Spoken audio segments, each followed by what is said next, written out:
This is 5th grade NBT.B.6, a quiz for different representations of area models for division of whole numbers. So this is problem 5 in the quiz. So which model can be used to find the quotient of 7,776 divided by 32? So we have different representations. 32 is the divisor, which you see here.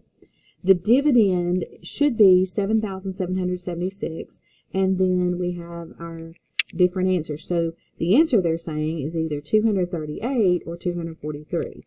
233, 248. So you see those options here. Those are the answers that they're giving us.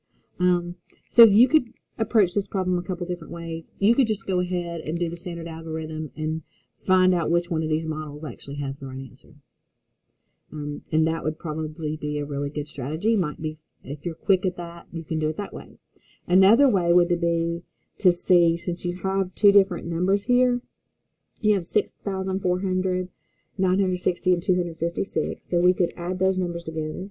6,400, 960, and 256. We have that there. That's 6. 6 and 5 are 11. Carry the 1. That's 10 plus 6. 16. So you have 7,616. So we know that this area model cannot be correct. And this one, we have 6,400, 1,280, 96. When we add that, we get 6. 17, carry the 1 is 7, and 7. So this one has possibility, right? So then this one, you know, it can't be correct because it's not as much as this, because 960 is not as much as 1,280. And this one is going to be too much. So this has to be the answer. But if you're not sure, and you're a test taker like I was, and you really want to make sure that's the right answer, and you don't trust yourself a little bit, you could go ahead and you could either do the division or you could do the multiplication. I think multiplication is a little bit easier than doing the division. So I'm going to try that.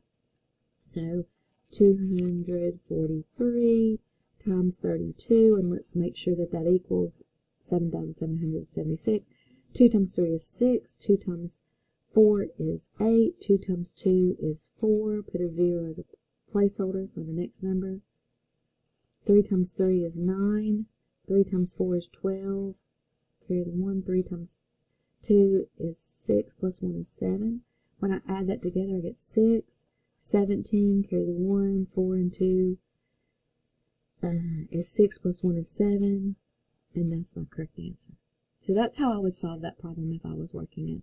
Look for the divisor, look for the dividend, and because that's the area, and then check my work really quickly.